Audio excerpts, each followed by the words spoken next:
শুরু করছি set number 3 target question bank class 8-এর আমাদের grammar and vocabulary writing skill আমরা করব।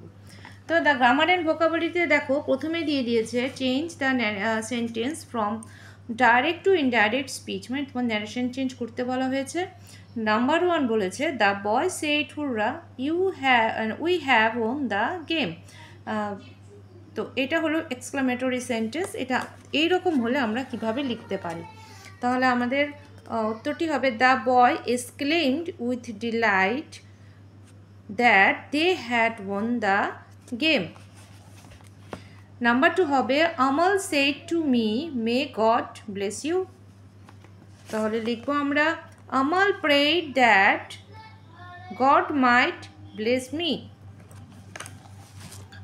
নাম্বার 3 বলছে the man said to me please help me. The man requested me to help him. তারপরে number 4 বলছে Ratan said to him do you like football। বলছে এটা লিখবো আমরা রতন asked the student, যেহেতু কোশ্চেন মার্ক আছে সেজন্য আমাদের সেইটের জায়গায় আস্কড হয়ে গেল আস্ক দ্য স্টুডেন্ট। আর যেহেতু ওয়াই দিয়ে শুরু সেজন্য এখানে ওয়াই হলো, ইফ হলো না। ডাব্লিউএইচ থাকলে ডাব্লিউএইচ দিয়েই শুরু হবে। ইফের জায়গায় যেখানে আমরা দ্যাট লিখি সেখানে তো নর্মালি আমরা ইফ দিই, কোশ্চেন মার্ক থাকলে সেখানে আমাদের যেহেতু ওয়াই আছে ডাব্লিউএইচ থাকলে ডাব্লিউএইচ দিয়ে শুরু হবে। তারপর why they had broken the branches. তারপরে নাম্বার বিতে বলেছে change the voice. England was ruled by a king. তা উত্তর হবে a king ruled England. Number 2 হবে বলছে they were greatly trusted by the royal family. তাহলে লিখবে the royal family greatly trusted them.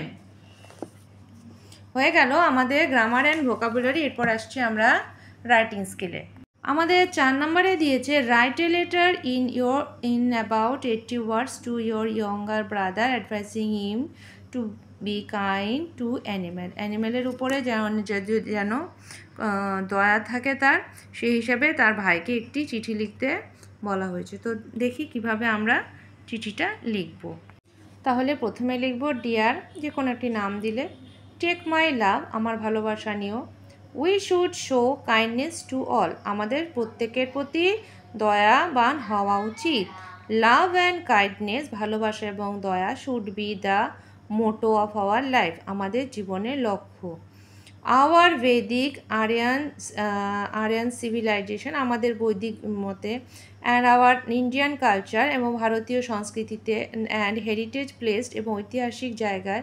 This duty above almost all other things, এগুলো আমাদের সব কিছুর ওপরে।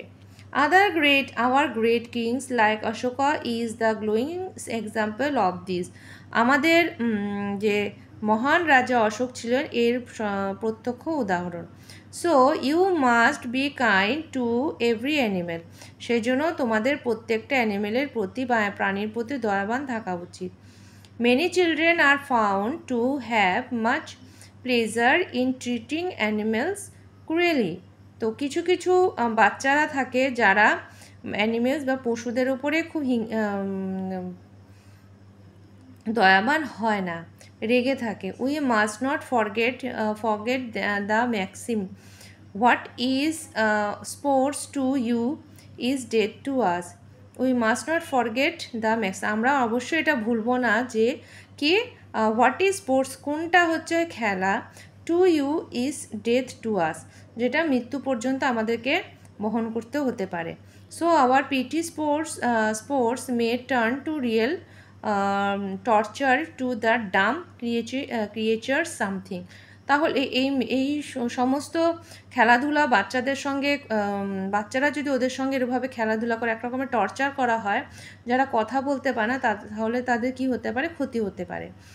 দে also feel pain as we do, যেরকম আমরা ব্যথা পাই ওরকম তারাও পায়।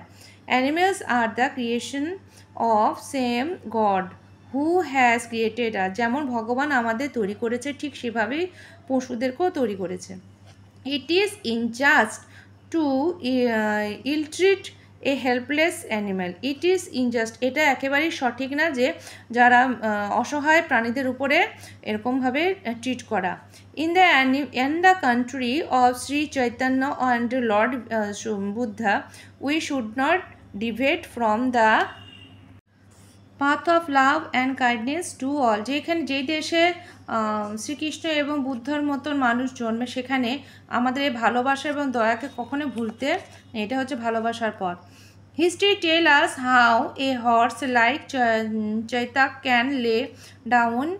Chetak can lay down his life for the sake of his beloved master. ইতিহাস বলে দেয় যে কিভাবে চেতক ঘোড়া তার জীবনকে পর্যন্ত দিয়ে দিয়েছিল তার প্রভুর জন্য, রানা প্রতাপ সিং এর জন্য। A dog can set such a Nobel example for his kind master, একটা কুকুরও তার মহান একটা উদাহরণ হলো তার প্রভুর প্রতি সে সেটা করে দেয়। As a matter of fact, we lose nothing by showing kindness to animals, but we degrade ourselves morally by our cruelty to them. We lose nothing by showing kindness. আমরা দয়া দেখালে কোনো কিছু হারিয়ে যাব না, কিন্তু যদি আমরা তাদের উপর রেগে যাই তাহলে সেটা তাদের ক্ষতি হতে পারে। So we should never be cruel to them, সেই জন্য তাদের প্রতি আমরা রাগান্বিত হব না। তো এটা হয়ে গেল লেটার ইউর অ্যাফেকশনালি, এখানে ইউর ফ্রেন্ডস দিতে পারো। এখানে পারলে চিঠিটা তোমরা ছোটো করে নিতে পারো। এই চিঠিটা যতটা বড় তাতে মোটামুটি 9-10 স্টুডেন্টসরাও লিখতে পারবে, যথেষ্ট বড়ই আছে ক্লাস 8 অনুযায়ী। তো তোমরা পারলে ছোটও করে নিতে পারো, এখান থেকে কিছু লাইন তোমরা কেটেও নিতে পারো। তো রাখছি এ পর্যন্তই। ভালো লাগলে অবশ্যই ভিডিওটি তোমরা শেয়ার করে দিও। এবং পরে যে এখানে আমাদের আরেকটি আছে অংশ, এই যে আরেকটি লেটার দেওয়া আছে 5 নম্বরে, recently you gave up your seat in a crowded bus to an ailing person, একজন দুস্থ লোকের জন্য তুমি তোমার বাসের সিটটা ছেড়ে দিয়েছিলে, সেই সম্পর্কে তোমার বন্ধুকে যে ফিলিংসটা হয়েছিল সেই ফিলিংসটা বর্ণনা করে দিতে বলেছে। তো এই চিঠিটা অলরেডি দেওয়া আছে, আমি এটা ডেসক্রিপশন বক্সে লিঙ্ক শেয়ার করে দেবো, বা তোমরা ওখান থেকে দেখে নিও। আজ রাখছি এ পর্যন্তই।